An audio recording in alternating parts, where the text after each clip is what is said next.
And here we are, we're ready for another 7 minutes on ITSPmagazine with a new short brand story.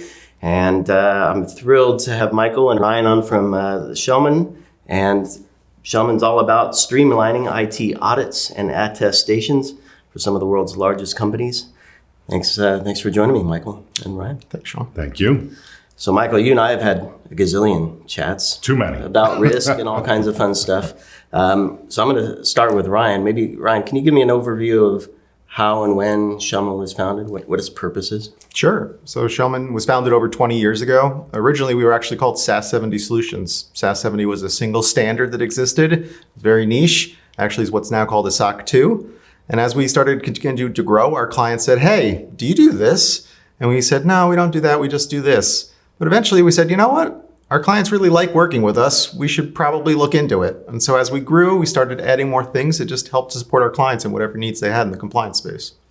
And speaking of working with clients, what's it like having an engagement with Schellman? Kind of the workflow or the process, Michael? Oh, Ryan, I'll let you start, okay. And then I'll... Sure. So I think planning is key with any of our engagements, especially on clients that are doing multiple audits, right? Road mapping is so important to figure out how do we fit all of this into 1 year without, making everybody feel the audit fatigue that everyone talks about, right?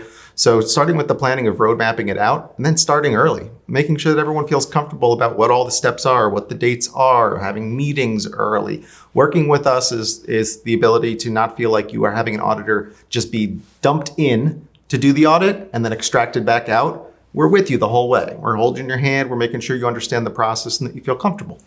Yeah, I would add on to that, Sean. What we're focused on is compliance is the outcome, security is the mission.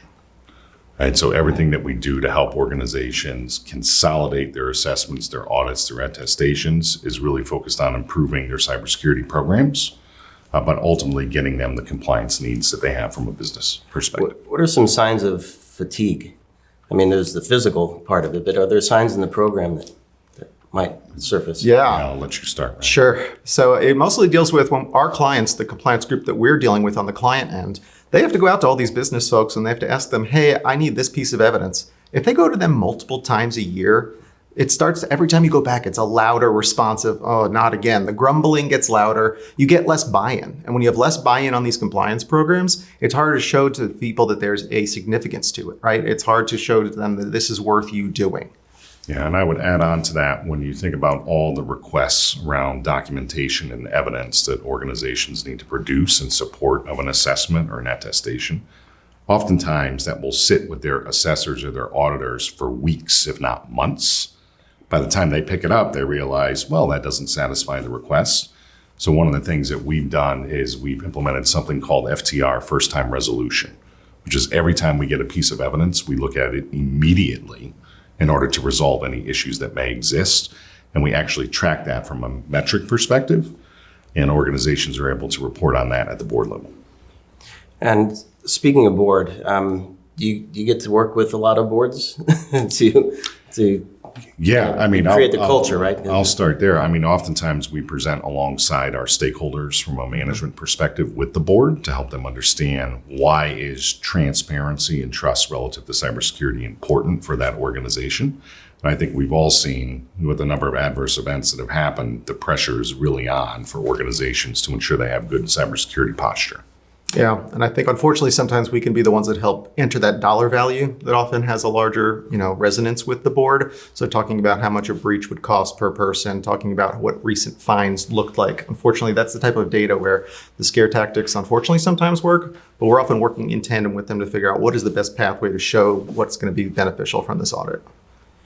So speak to me about some of the stakeholders you work with. I presume the C-level, C-suites, Yeah. CISO and CRO and whatnot. But I mean, your usual characters that you would expect, right? So CISOs, chief privacy officers, heads of enterprise risk, for example, sometimes heads of internal audit, as we've entered the co-sourcing space with internal audit testing. So a number of others. In some instances, it may be the CFO or the COO, right? As we talk about the cost of compliance, it's funny, you and I have talked about this before, where can you actually quantify the cost of compliance? You can, but a lot of organizations think that they cannot, and we have those conversations with CFOs often. yeah.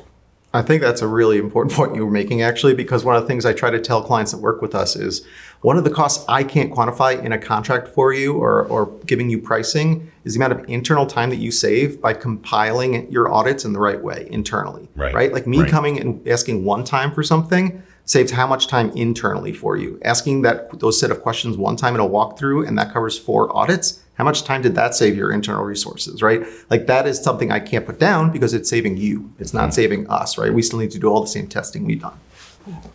So let's speak to outcomes as we kind of wrap up here. I don't know if you have a use case or user story or customer story you want to share about maybe some of those savings that something they've said. So we're here at the HITRUST conference, right? So we'll take a HITRUST E1, which is the Essentials 1-year certification. I went through and looked at the SOC 2 and the ISO 27001. And I said, hey, from an evidence standpoint, what could we re-leverage for the SOC 2 that we're already going to have for the E1? And it was 66 to 70% overage in the evidence. So when we go and we work with clients, when I'm providing them a request list, they get a request list of evidence that says, hey, here's everything that I need. And if you provide all these things, we're good on both ends. So it's seamless from their perspective when they provide something to us. And they know that it's sort of a collect once, test many approach. Yeah, and I'll be talking about this on Thursday, but reciprocity is key, right? So we have a number of organizations that have gone through the HITRUST R2 as an example, and they've achieved state ramp authorization. It's helped them with FedRAMP authorization in addition to SOC 2 and ISO 27001. And maybe one quote from one of your clients. I know you have a gazillion of them. You're a great guy to work with. Is it something somebody told you that you remember? I was really scared that I was making the wrong decision going with you guys. And I can't imagine not having gone with you. I didn't know who Schellman was until I met you. There you go. There you go. That's fantastic. And that's 7 minutes here on ITSP Magazine. Thank you, Michael. Thank you. Thank you.